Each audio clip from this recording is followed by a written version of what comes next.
Welcome everybody to Amazing You. I am your host, Dr. Ranithanacoody, and today I have the great pleasure to introduce you to Joe Brown, Wellbeing coach and TARC EFT practitioner from Joe's Transforming Lives. Welcome, Joe. Thank you. Thank you for having me. Thank you for taking the time to be here. So, Joe, can you tell us briefly about your story? Briefly about my story. Oh, well, where do I start with that one? So my story started when I was about 16, 17 years of age, and I left school knowing I wanted to be working in a physical activity environment. So I started work within a leisure centre. Okay. And I ended up getting the job, part-time job, working as a leisure attendant. But then I had an health implication, which came back from when I was 14, and I suffered from epilepsy. But what I did when I was 16, I decided to stop taking medication. And what happened was I had a fit, and then I lost my job. Wow. So, which was a bit of a shock. But then they couldn't keep me on because obviously leisure attendants cannot be having epilepsy if they're going to be saving somebody in water. So obviously that was no longer able to do that. I was then given the role of a cleaner, which I knew, no disrespect to cleaning, but I knew that that wasn't the route I wanted to go down.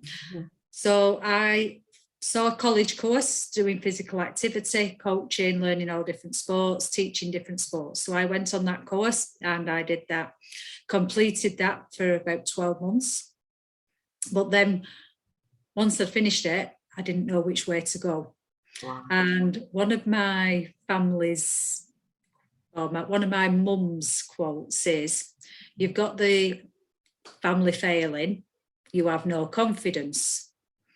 So obviously, I'm not very confident and I wouldn't put myself forward for anything. And I was a little bit nervous about even stepping. I can remember a girl going to Camp America and I'm going, "Oh, are you not going to be scared of leaving your mum and your family?" And I couldn't understand why this girl would want to go all the way over to America. And the thought, it just frightened me. It really did. So what happened was we finished the college and I was encouraged to apply for a doctor's receptionist post, which I did. Didn't want to work in an office environment because I remember at 14 telling a teacher that this would be. And I had to apply for this job because my mum and dad wanted me to be working. So I applied for the job and I got the job. So when I got the job, I started working in the surgery and I had to make it. I'm one of those people, when I'm doing something, I've got to do the best I can. Right. So I started doing this job, trying to get on courses, trying to train to get the knowledge so that I could do the job properly. But what happened was this actually sort of upset a few people and made some people feel, I didn't know this at the time, I'm now looking back on it, I obviously made people feel a little bit threatened. And I ended up being sort of bullied within the workplace. It wasn't a pleasant experience, quite challenging sometimes. But I carried on doing it. I started working at the surgery, and then I'd say about 6 to 12 months after I'd started working at the surgery, I met my husband.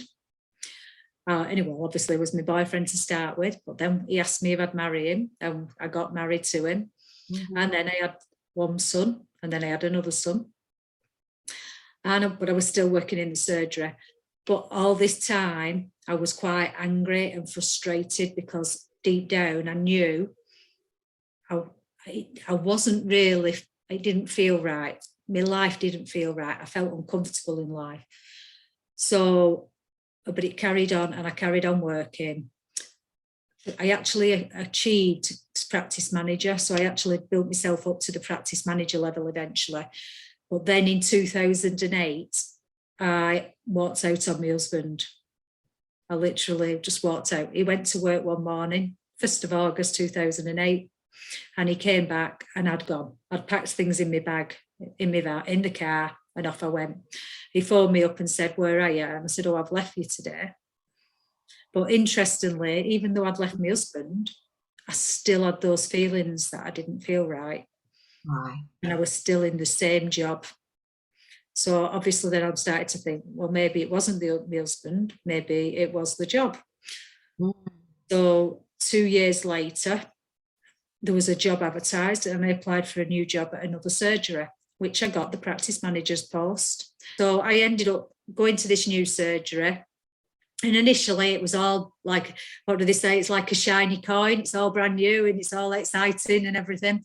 But then a few months into it, the feelings were like, oh gosh, it's here again. Right. And it just didn't feel right again. I had issues with staff and all this. And in the end, I'm quite a spiritual person. And interestingly, I was on holiday. I can remember it was the April time, 2012, this. And I was decorating my bedroom and I'm going, I really need to change my job. I really need to change my job. And I'm painting the walls. And then at the end of that week, what happened was I actually ended up with a phone call. Can you come to the head office on Monday for a meeting? So I went, yes, okay. So I went to the head office on the Monday for a meeting and I was informed that the board of the company who I was working for had decided they were going to make one of the practice managers redundant. Mm. Well, I just laughed in this meeting because obviously this is what I'd been asking for the week before whilst I'd been decorating.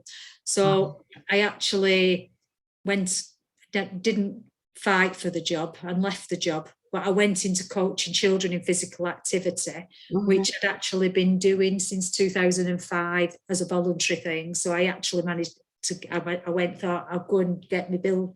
I'm going to go and work in that kind of environment, coaching children, because I love coaching kids on the physical activity.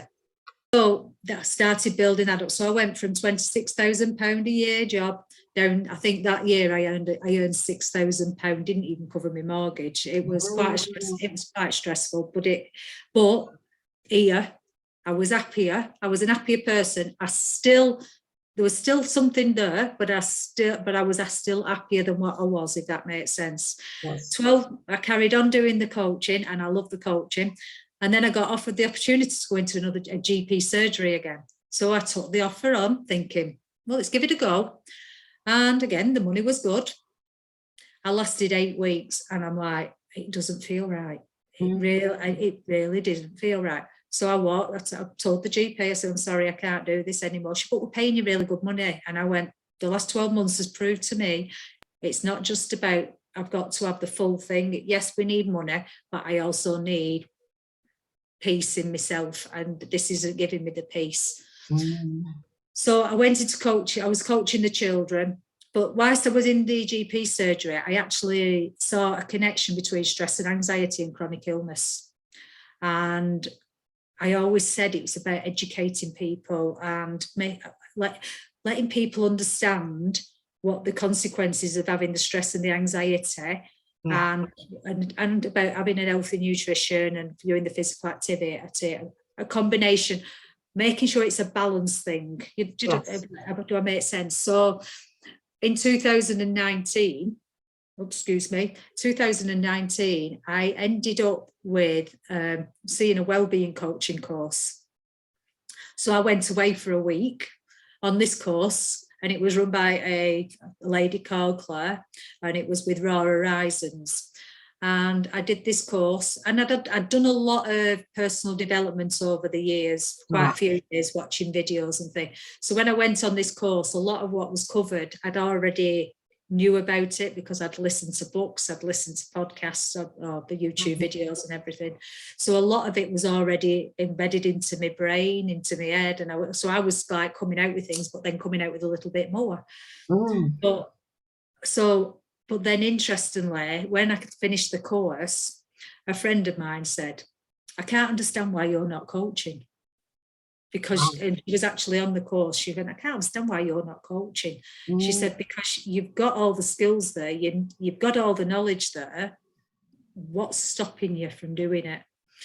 Now, in the 2017, I'd had some kind of issue where again, I'd had a run-in with a few people because I'd raised some concerns about things, and it had actually affected my confidence and stopped me from wanting to put myself out there in front of people. So I was very shy about putting myself out. I would have never have done this at late 2020. Up to late 2020, I would have never even come on and I'd done a talk like this, because it was just, I wouldn't put me out.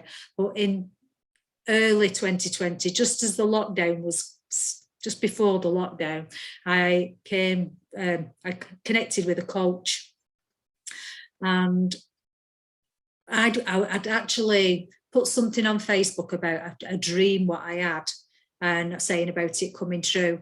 And this person commented on the post saying, "What's the plan? Have you got a plan?"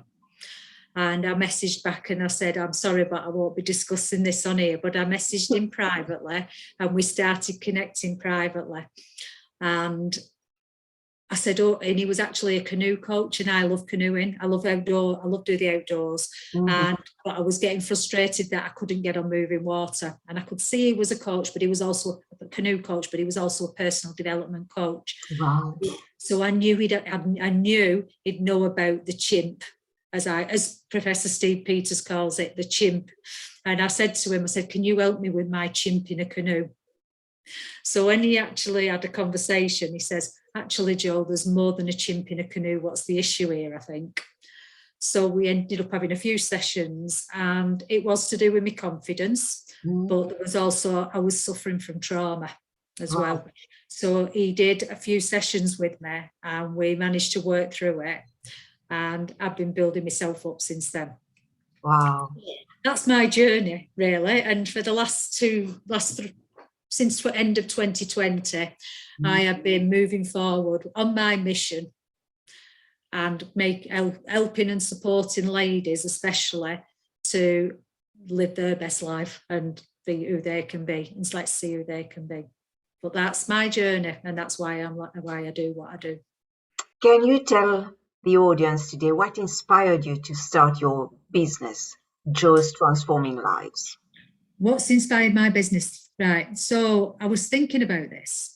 When I was 16, like I said, I wanted to do physical activity. When I was doing the course, when I was between 17 and 18, and we were doing the sports, I remember we did self-defense. There was a self-defense course on this college course. Right. And at the time, I was actually working with the local council, just collecting glasses at the night time. But they used to have sports events on because they were connected to the sports part.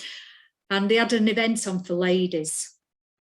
And I remember that I helped out with a lad who coached judo, and he was teaching self-defense. Well, obviously, because I was doing the self-defense on the college, I said, I'll give you an hand with that. I'll help you with that because I'm doing that at college. So I'm there throwing this judo man around, doing all this self-defense, but working with ladies. And the excitement I got from it, thinking that I am actually supporting ladies to get outside that comfort zone and to have that confidence in themselves. Now, I think this has actually come from, because I've said before, my mum's motto is, "Oh, you've got the family failing, you have no confidence." Right. I actually think that it's possibly because of that confidence belief. Yes. I am on a mission to actually show ladies, because I'm sure my mum's not the only lady, that I am on a mission to show these ladies that we have all got the confidence. We've just got to believe in ourselves. Now, a lot of what I do is all outdoors as well. But I was brought up on a farm, so I was always in nature. So I used to spend time walking the dogs in the fields and everything. When every year I went away on a outward bounds holiday with the school, I was lucky, my mum and dad managed to pay for me to go away. But we did canoeing, we did walk. Well, it was canoeing. It wasn't canoeing, it was kayaking on the Derwent water. But we also did lots of walking. So I was always outdoors. So with Joe's Transforming Lives, I work with ladies. to build the confidence up, but I do a lot of it outdoors, and so that I use the outdoor environment to help us do this and achieve it. Spending time with trees and near trees and getting so refreshing. Getting the oxygen from the trees, Yes. and just interlinking with them. It's just amazing, and the benefits of it is just so. And that's my mission. My mission is to support these ladies to get out there and be confident and to challenge the self. So, Jo, can you tell us what has been the greatest challenge in your life and how did you overcome it, Jo? Well, the greatest challenge in my life was working in an office environment when I knew I didn't want to work in an office environment. And how did I get through it? I don't think I did. I was the most angriest, frustrated person. Okay. And it was hard. And it's interesting. Now I am where I am. Yeah. And I have done a lot of emotional development on myself and personal development with myself. And I've done, with doing the TARC EFT practitioners course, I've been able to clear a lot of what's gone on. Like I said, the coach I worked with said I was suffering from trauma. Yeah. But I realised it was actually fear what kept me in that job, okay? Because I could not physically get myself out of that job because I was fear of the money, thinking we couldn't lose the money because me and my husband were both working. We had a mortgage to pay. We had 2 young boys. Yes. And I was frightened of making that step. I was doing the things where I could actually improve my knowledge. So I was going up from the practice, I was building up. So I went to do the leaders course and I went to do the managers course. And my husband didn't want me to actually do the managers course because he said it would change our relationship. And whether it did or not, I don't know. But things happened the way they did. But I did end up literally, I'm light-hearted and make a joke about it, but I just say I pressed the red button and I blew my life up. Literally, everything just blew up. And it was a case of everything's gone now. I've just got to build myself back up again. Yeah. So, yeah, it's been a challenge. And I am now a healthier, happier person than I've ever been. So who has been the most influential person in your life, Jo, and why? Well, it has to be the coach, Adam, who came into my life like that just before as the lockdown came in. Okay. Because literally he did help me out. I've always said to him I could never ever repay him. Yeah, but it's quite interesting with him. And we actually work together now. Yeah. What are the 3 qualities that you admire most in that person? Oh, he's compassionate. Okay. Yeah, very compassionate. Okay. He's straight talking. Right. Yeah, he's straight talking, and I need that. I need a straight talking person. I do. I actually, but he is also. He knows when you don't want the straight talking. Does that make sense? Like I said, he's very sensitive, and if he knows that you need some space, he gives you the space, but then he pushes you. That's good. Yeah. So whereas he did that coaching with me, but now he actually coaches me in canoeing and to get me on moving water. Okay. And we go on the water and he tests me. He does test me, and I love him to bits for it. We have our moments. My teenage self comes out every now and again, and he asks me which Jo is it what's talking today. and like I said, yeah, I think he knows. I tell him all the time that he's just it means a lot. That's great to have that person, that mentor, that person that you can go to, and it's like a safe place that you can open up. Yeah, you can talk, I can ask questions, I can say things, and it's like, and I know he's not judging, like being a coach, you don't judge people anyhow, but you know that it's a safe space to be able to ask anything you want to ask. If something doesn't feel right, I'll say it to him and I'll ask him about it, and we bash it through. Does that make sense? He's very good at asking questions to get you to think about things before, so that you actually end up answering your own question, if that makes sense, because he pulls it out of you. That's why it's so great to have a coach. Yeah, because definitely. it helps you to think outside of the box. Yeah. That's why I will recommend people, anyone listening, please do find yourself a coach in whatever area of your life, because this is life transforming to have somebody who is non-judgmental and who will push you where you need to be pushed and help you to grow. Yeah, definitely. So what quote has helped you, Jo, to cope in challenging times? What growth? Oh gosh, I think people tell me I'm resilient. I'm quite resilient, and I think when I always, no, I have not always believed it. No, I shouldn't say I always believe it. I do. What I say now is, when we're dealing with challenges, we have to look for the silver lining, because actually, when things are falling apart, it means that things are falling away, so that it's ready to build up. Absolutely. Into something different. And at the time when you're going through those challenges, you're thinking, really? And yes, I've sat there on the dog bed crying, thinking, can it get any worse, and all this lot.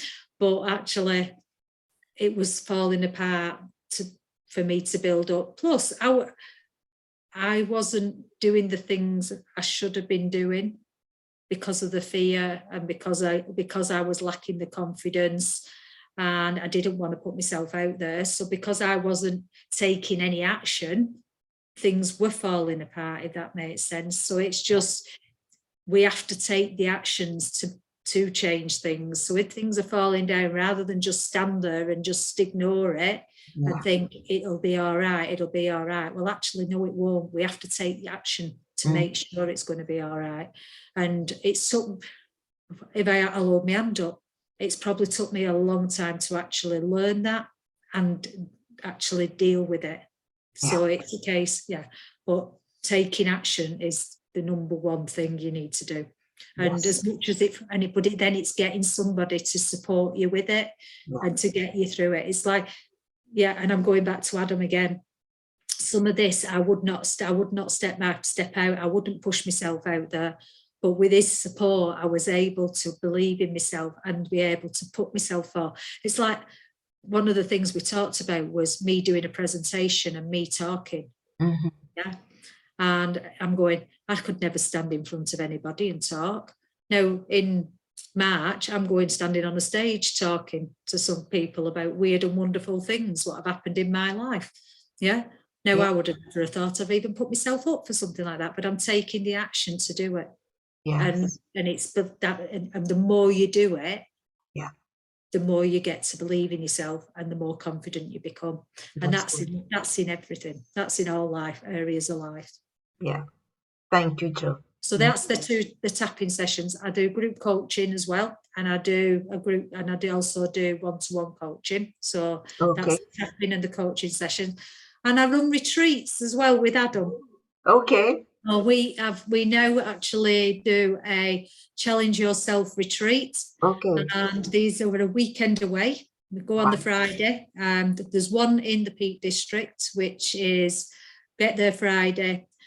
And the self-discovery stroke self-development package. And this is a week away. This is actually, what we do with this one. You get coaching sessions with me and Adam. We also get a weekend away in the Peak District where we camp out, and then we go paddling on the River Derwent at Matlock. Sorry, I'm getting things wrong. River Derwent at Matlock, so that you can practice your canoeing skills. We then go up to Scotland. And we are going to be paddling down the River Spey. But we do camping, we do wild camping overnight, so we have to do our bushcraft, and we have to prepare our foods on a fire and all this lot. But it's all, again, that's building resilience, determination, and skill sets, and really keeping you focused, and also teamwork. Outdoor and outward experiences really do make you stronger inside. And, and I'm so excited, and I can't wait for a bunch of ladies to come and join us to do it. I'm sure they will come very soon. Yes. Yeah. Thank you, Jo. And how can people contact you, Jo? They can contact me either by emailing me at joebrown@joestransforminglives.co.uk, or they can check me out on my website, which is www.joestransforminglives.co.uk. That's wonderful.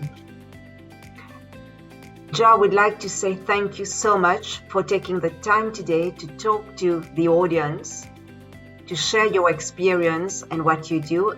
And I wish you to enjoy the outdoors as spring is coming, and that you have great success with your coaching.